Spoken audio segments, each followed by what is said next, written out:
Les changements climatiques sont la plus grande crise environnementale du 21e siècle. Notre modèle économique outrepasse les limites des écosystèmes et ne favorise pas la qualité de vie. Les gouvernements successifs n'ont pas pris les moyens nécessaires pour réellement répondre aux défis climatiques et environnementaux auxquels nous faisons face.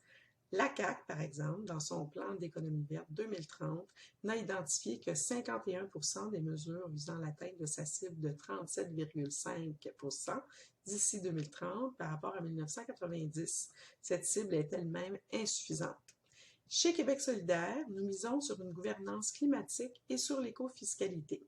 Pour ce faire, la réduction de notre empreinte carbone collective et la transition énergétique doivent être au cœur de l'action gouvernementale. Nous proposons l'adoption d'un budget carbone, l'évaluation des politiques publiques en fonction de leur impact écologique, la responsabilité directe du premier ministre dans le dossier de la transition écologique, ainsi que le développement d'une politique d'approvisionnement durable pour les différents ministères. Sachant que les régions ont leurs spécificités, nous pensons qu'elles doivent pouvoir organiser leur propre transition. Cela passera par la création des conseils régionaux de transition et au niveau municipal par l'adoption de cibles locales de réduction de GES et de cibles de mobilité durable.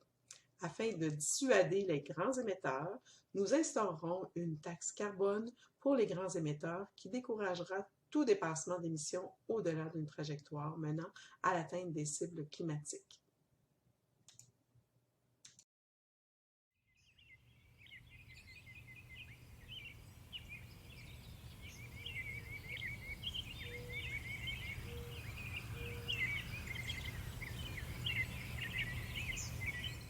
L'aéroport de Saint-Hubert est sur la sellette, encore une fois.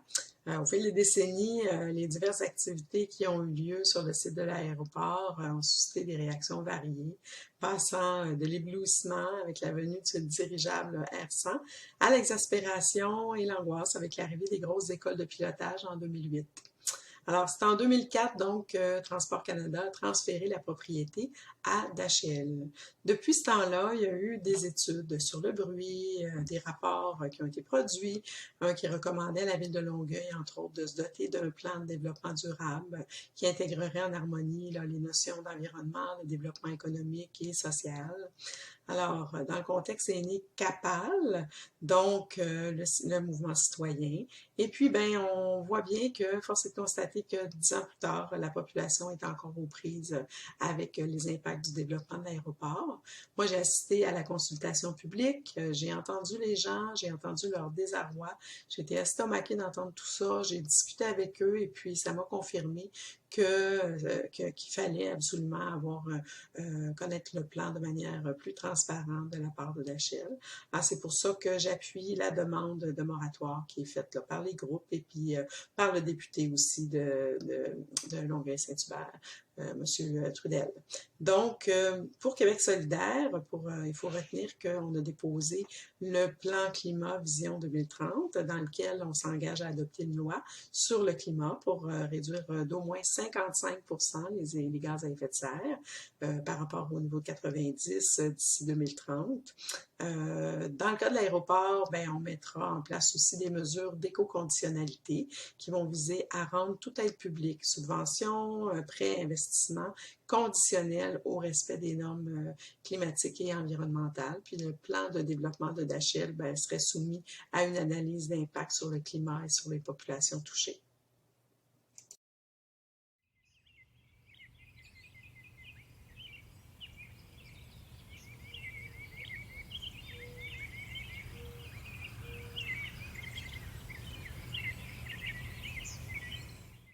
Alors, l'ADN de Québec solidaire est formé de mouvements citoyens. L'importance qu'on accorde à cette parole se traduit jusque dans la création de notre programme par des cercles citoyens, et ce sur une période de 10 années qui ont été riches en échanges avec la population. Il faut savoir que nous comptons approfondir la participation démocratique, décentraliser les pouvoirs et développer une autonomie régionale. On croit au pouvoir d'agir des communautés à Québec solidaire. pour que la politique québécoise soit réellement entre les mains des citoyennes et citoyens. On mettra en place des instances régionales de gouvernance dotées de budgets et de pouvoirs reconnus. De plus, afin de faciliter l'accès à l'information d'intérêt public, les institutions gouvernementales devront publier dans un format compréhensible et accessible les informations dont elles disposent, permettant ainsi une plus large participation citoyenne. Enfin, pour que les services publics soient centrés sur la population à les servir, Québec solidaire amènera la gouvernance locale et développera des mécanismes de reddition de comptes et de participation citoyenne dans les lieux décisionnels. Ainsi, la parole citoyenne participera à l'évolution du Québec.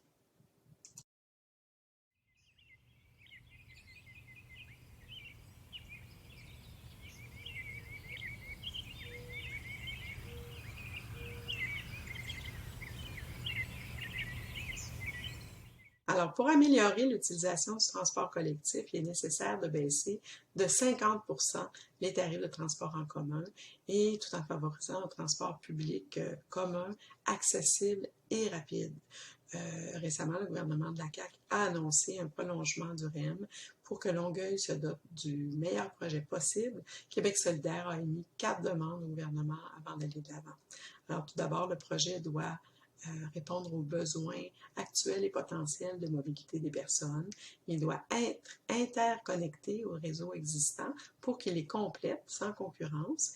Il doit contribuer au développement urbanistique harmonieux de Longueuil et puis respecter le patrimoine. Et il doit assurer la transparence des processus, la collaboration des parties prenantes et la tenue de véritables consultations publiques. Évidemment, le transport en commun doit rester public. Dans quelques années, si le transport en commun continue à se privatiser, notamment avec le REM, c'est l'accessibilité du transport qu'on remet en question et son maintien. On ne peut pas laisser les intérêts financiers guider le développement urbanistique de nos villes alors que la crise climatique est urgente. Le gouvernement du Québec doit avoir une vision transversale vers la réduction des gaz à effet de serre qui reconnaît le rôle des villes. Il faut, entre autres choses, donner aux villes les moyens de se concevoir, de se réorganiser autour d'axes structurants de transport en commun. Mais quand il est question de transport en commun, l'arrogance de la CAQ doit être freinée par un parti qui est capable de lui tenir tête. Alors, quand la CAQ dit dans son dernier budget qu'elle investit plus dans le transport collectif que dans les routes, bien, c'est pas vrai. Elle investit 2 fois plus dans les routes que dans le transport en commun, mais elle essaie de nous faire croire qu'un tunnel, comme le 3e lien, était un beau projet de transport en commun parce qu'il comprenait des voies réservées. Alors, il est nécessaire et urgent de construire la densité tout en respectant le patrimoine existant. La crise climatique, c'est maintenant. On doit avoir le courage de le reconnaître pour notre avenir.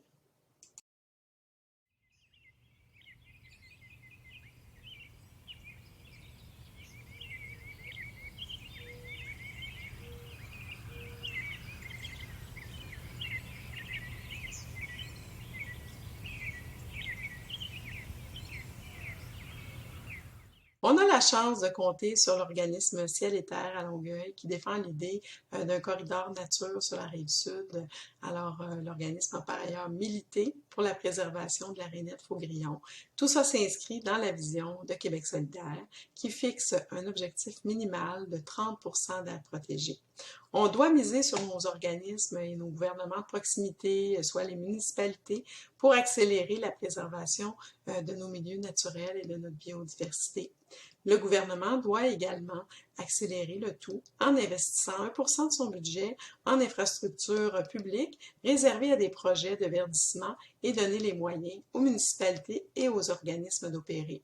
C'est simple, on a une biodiversité et un environnement tellement variés que ça nous prend des leviers locaux pour en préserver le plus possible. Mais savez-vous de quand date le premier entretien officiel entre M. Legault et les groupes écologistes? C'était le 8 décembre dernier, soit 3 ans après l'élection de la CAQ. Ce manque de considération, ça mène au projet de loi 66. Avec le projet de loi 66, le gouvernement s'est donné des pouvoirs afin d'outrepasser les études d'impact sur l'environnement. C'est très grave.